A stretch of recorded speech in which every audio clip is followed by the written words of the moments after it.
Smoking is the leading cause of preventable cancers, but another factor may also seriously raise your risk, carrying around too many extra pounds. Now, the Centers for Disease Control and Prevention has associated more than a dozen kinds of cancer with either being overweight or obese. Now, one Cobb County man thinks his weight might have played a role in his diagnosis. The Fox Medical Team's Beth Galvin joins us now with more on his story. And Sine and Tom, this was a real surprise for Ron Pavuk because he has no family history of cancer and he didn't smoke or drink alcohol, but he thinks that his weight may have made him vulnerable.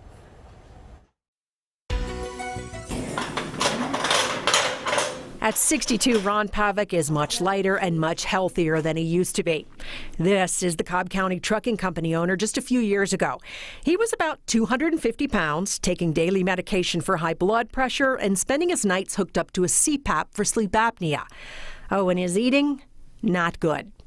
I guess as most Americans, it's fast food, dashboard dining. You go to the local steakhouse, you order the biggest steak, you eat everything they bring you. Then in December of 2014, Pavuk was diagnosed with a type of esophageal cancer known as adenocarcinoma of the esophagus. It's one of 13 cancers, including liver, gallbladder, kidney, upper stomach, pancreas, and colon and rectal cancers associated with being overweight or obese, according to new data from the Centers for Disease Control and Prevention. And with 2 out of 3 American adults now over their ideal weight, Cancer Treatment Centers of America Noonan oncologist Dr. Damian Hansra says he considers being overweight as the new smoking when it comes to cancer risk. It's very troubling, specifically with me in the breast cancer, in the breast center. Dr. Hansra says the vast majority of postmenopausal breast cancer patients he treats here are overweight, which the data shows can raise the risk of not just developing cancer, but affect how well they fare with treatment. It's sad to me because this is preventable, and the prognosis is clearly, by the data, it's clearly worse. So it's sad to me that my patients are presenting to me with, this obesity, and I know that the prognosis is worse.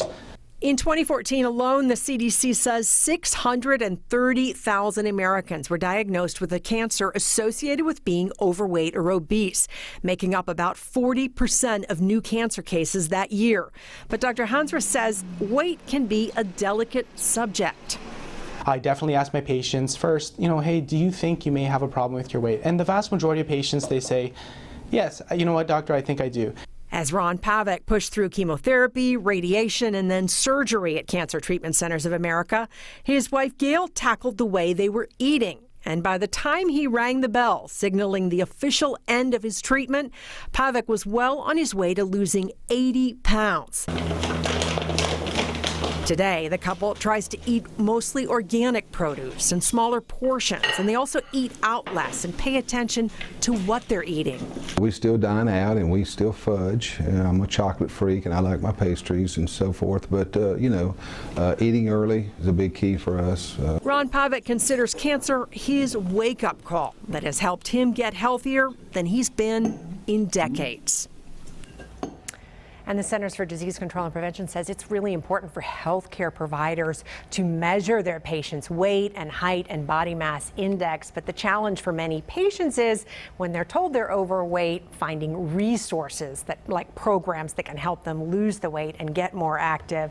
Tom and Sine, there's kind of that disconnect from your doctor telling you need to do something and being able to have the resources to do something. And sometimes it takes a scare to get you to make it a religion, Absolutely. Changing your diet and eating so much better. His story is proof of that. Absolutely. Well, he looks great. He really does. Fantastic. Thank you, Beth. Beth.